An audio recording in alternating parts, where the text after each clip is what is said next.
I am going to tell you a story that begins on what should have been a normal sunny Saturday morning in our new neighborhood, the kind of morning where families mow their lawns, kids ride their bikes, and people smile politely as you unload boxes from the back of your truck. We had just moved into a quiet suburban community, one of those gated neighborhoods where everything looks picture perfect. The hedges are trimmed to regulation height, the driveways are spotless, and the HOA board struts around like they own every inch of the block.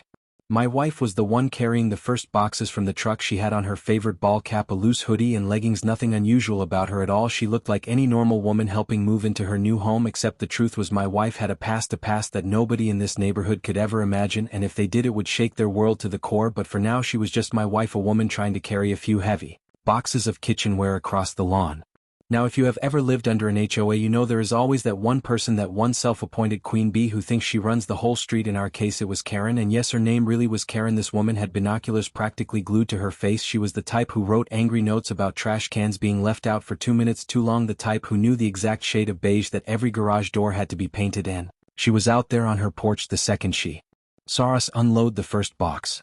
She shouted across the street, her voice sharp enough to cut through the morning air. "Excuse me, do you have permission to move in today?" Now, I had no idea you even needed permission to carry boxes into your own house, but that is the HOA world for you. My wife just smiled politely and kept walking inside, but that smile was enough to trigger Karen. She stormed down her walkway, phone already in hand, like she had been waiting all month for something to complain about. She barked out, "I am calling the cops."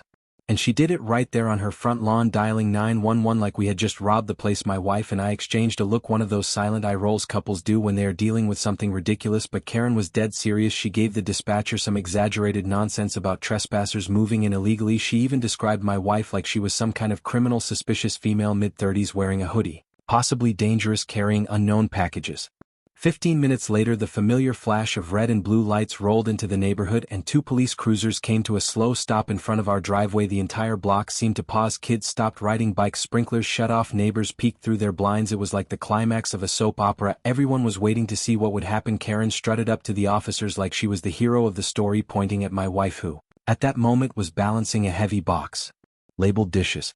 The officer approached slowly, his hand near his belt, not in a threatening way but cautious. Karen whispered loudly to him like she was part of a sting operation, "That woman does not belong here. She is breaking HOA protocol. Arrest her." My wife set the box down and straightened up, her shoulders back, chin lifted, calm as ever. The officer looked her up and down, his brow furrowed like he recognized something. He cleared his throat, and then he leaned toward his partner, whispering words that made Karen freeze. "Wait, is that Ghost Viper?"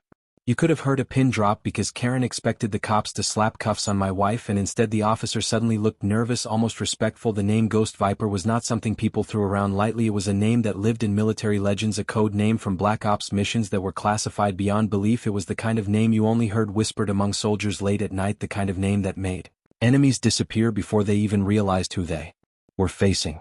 But there she was, my wife, standing there in a hoodie and sneakers, carrying a box of dishes, while the whole neighborhood gawked at her. The officer took a small step back, his hand dropping completely away from his belt. He muttered something about needing confirmation on the radio, but his voice trembled because deep down he already knew exactly who he was looking at, and that moment was when Karen's smug grin finally began to fade. Now here is where the story really begins to unfold, because you see, what the neighbors did not know, what Karen could never have guessed, was that my wife was more than just Ghost Viper. She was a woman who had walked away from a life of shadows, a woman who had spent years hiding her identity just to live a normal suburban life with me. But sometimes, no matter how far you run from your past, it has a way of showing up on your front lawn, and sometimes it shows up with flashing police lights and an HOA president screaming about boxes. The officer whispered again, this time a little louder so I could hear. "I read about her in a dossier years ago. She should not even exist. She is supposed to be off the grid." His partner nodded slowly, their eyes wide like they had just seen a ghost. Karen had no idea what any of this meant. She just huffed and crossed her arms, demanding to know why the cops were not hauling us away. My wife tilted her head ever so slightly and said, "Officer, if there is a problem, I would be happy to explain." Inside, her voice was calm, smooth, but it carried that undercurrent of authority that only comes from someone who has commanded soldiers in combat zones. The officer nodded almost instinctively, like he was speaking to a superior and not a suburban housewife. That was when I realized this was no longer just about moving boxes. This was the start of something much bigger, something that would drag us both back into a world we thought we had left behind. And as neighbors began to gather on the sidewalk, whispering and pointing, I knew one thing for sure: this quiet neighborhood was about to get a lot louder. The officer shifted his weight uncomfortably, his partner still staring at my wife like he had just stumbled into a war story come to life. The tension was So thick you could practically feel it pressing down on the entire street. Neighbors leaned closer, whispering theories about what Ghost Viper even meant. Karen, of course, was still puffed up like a peacock, insisting she had caught some criminal in the act. She jabbed her finger toward my wife, yelling, "CC, she is acting suspicious. She refuses to answer HOA questions. She is carrying unregistered boxes into a house that has not even been approved by the board." Her voice cracked at the end because deep down she could sense something was wrong. She could sense that this was not going the way she wanted, but she could not stop herself from running her mouth. My wife folded her arms calmly and asked the officer, "Would you like to step inside and see our paperwork? We have all the documents, the lease, the ID, everything you need." The officer cleared his throat, looked at his partner, then at my wife again, his eyes flickering like he was caught between duty and disbelief. Finally he nodded and said softly, "Yes ma'am, that would be best ma'am." That word "ma'am" hit Karen like a slap across the face. She froze, staring at the cop in shock. "Ma'am," she repeated like she could not believe her ears. "She is the one breaking the rules. Why are you calling her ma'am?" But the officer ignored her and followed us toward the front door. Karen stomped behind us, muttering angrily about reporting the police department to the HOA board. Inside the house, still half covered in moving boxes, the air was cooler and quieter, but the silence was heavy. The officers scanned the room, their eyes catching small details like the neat organization of the boxes, the faint military-style labels on some of them, kitchen unit, a personal gear unit, be the kind of labels that did not look like they belonged to ordinary movers. My wife handed over her identification card and lease paperwork. The partner took it, studying carefully, but his hands trembled slightly. He glanced at her photo, then at her face, then back again like he was verifying something that felt impossible. He whispered to the other officer under his breath, "This matches the file, but she should not be here." Karen barged into the doorway, still shouting, "She does not belong in this neighborhood. She is not following HOA policy. This whole move is illegitimate. You need to remove her immediately." The louder she got, the calmer my wife became. She stepped closer to the officers, her voice low but commanding. "Officers, I appreciate your time, but I assure you I am no threat to this community. I came here for peace, not conflict." The officer holding her ID looked her in the eyes and then quietly asked, "Is it true, ma'am? Are you the one they called Ghost Viper?" My wife paused for a moment, her jaw tightening, then she exhaled slowly and said, "Once, maybe a long time ago, but not anymore. I am just a wife moving into a new home." The officer nodded, but his respect was written all over his face. His partner gave the faintest hint of a salute, which made Karen practically choke on her own outrage. She screamed, "Are you kidding me?" She admitted it. She said she is some kind of Ghost Viper, whatever that even means. "Arrest her now." But the officers did not move. They stood straighter, and one of them said respectfully, "With all due respect, ma'am, Ghost Viper saved more American lives than you will ever count. She has clearance. We should be grateful. She even wants to live in a place like this." The words hit the air like thunder. The neighbors outside gasped, some actually pulling out their phones to record. Suddenly this was not just HOA gossip, this was history unfolding right on the cul-de-sac. Karen, however, was not ready to lose control. She crossed her arms and hissed, "I don't care what she did in the past. In this neighborhood we have rules, and she is breaking them. Rules are rules." My wife finally turned her gaze on Karen, her eyes sharp but steady, and said, "You called the cops because I was carrying boxes. That is not a crime. What you are doing, harassing a homeowner that might actually be one."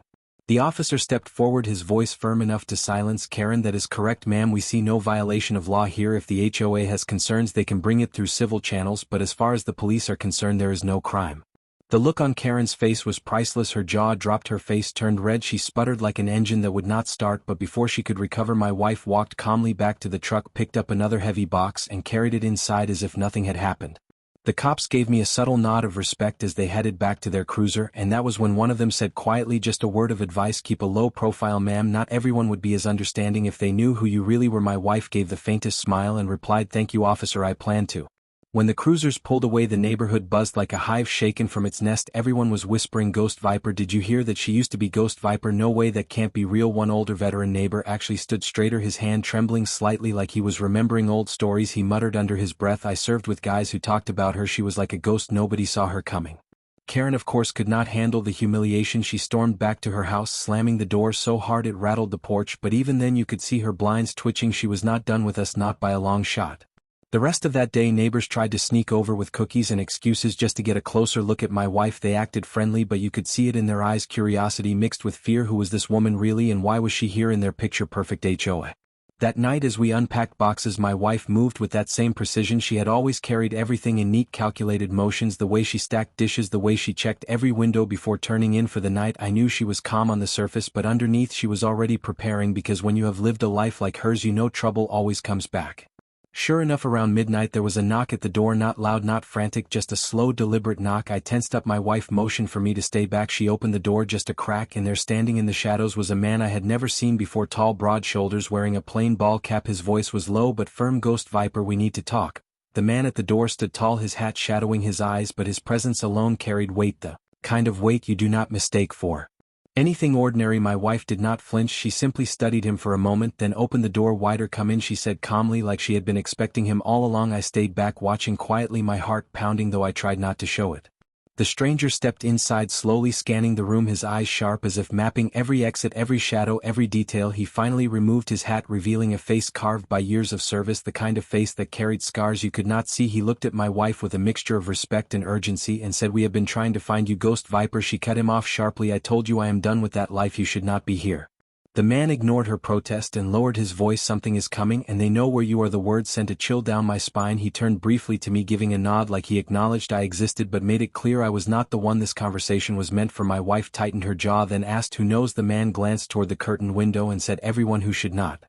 I could see the shift in her eyes, that cold steel look returning, the look I had only ever seen once before, years ago when she had been cornered by men who thought they could intimidate her. It was the look of Ghost Viper, not the suburban wife unpacking dishes but the warrior hidden underneath.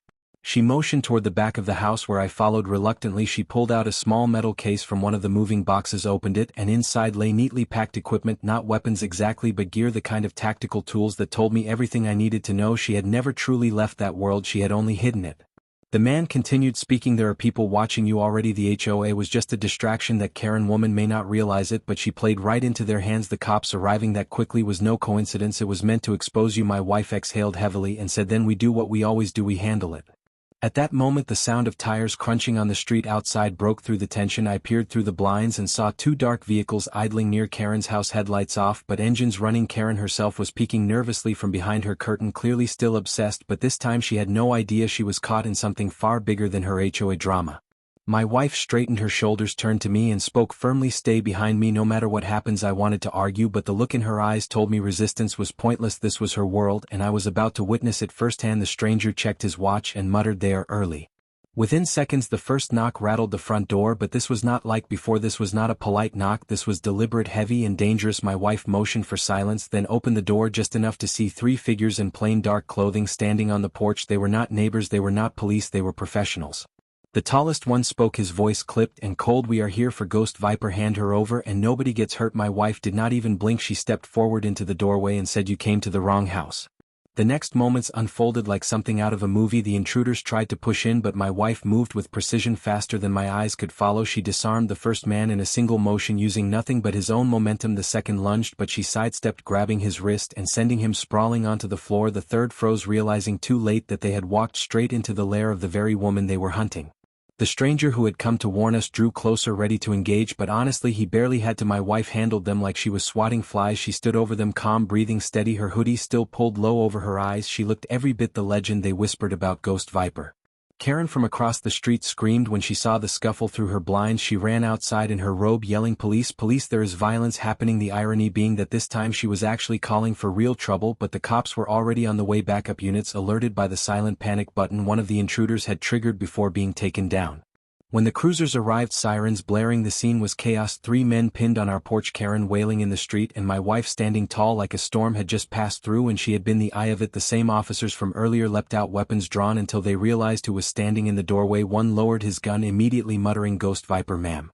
The commanding officer arrived soon after, older, grizzled, clearly someone with history. He took one look at the intruders, recognized their faces, and cursed under his breath, "These are international operatives. How in the world did they find you here?" His eyes turned to my wife, but he already knew the answer. Her reputation had been too great to stay buried forever. The rest of the night blurred into flashing lights, statements being taken, and neighbors gawking as if our driveway had become a movie set. Through it all my wife remained calm, collected, but I could see the flicker of something in her eyes, something torn between the life she wanted and the life that would always follow her. By dawn the street had quieted again. The intruders were gone, hauled away under heavy guard. The officers had departed, leaving behind only whispered warnings and unspoken respect. Karen retreated to her house, finally silent, though you knew she would twist the story into some version that made her the hero. Inside our home my wife sat at the kitchen table sipping coffee, her hands steady, her gaze distant. I asked her softly, "What happens now?" She looked at me with that same calm strength and said, "We keep living our lives, but know this, the name Ghost Viper will never disappear, and neither will the enemies that come with it, but as long as I stand here they will never touch you." And in that moment I understood fully what it meant to live beside her, not just as my wife but as the woman the world once knew as Ghost Viper, a legend hidden in plain sight in the most ordinary suburban neighborhood. The HOA would never know what kind of protector lived behind that front door, but I did, and I knew I was safer than anyone else on the block. The story ends not with Karen winning, not with the HOA enforcing its rules, but with the quiet power of a woman who carried her past with grace, a woman who no cop could arrest, no neighbor could intimidate, and no enemy could defeat, because once you have faced the shadows of the world and walked away still standing, you never truly lose that strength.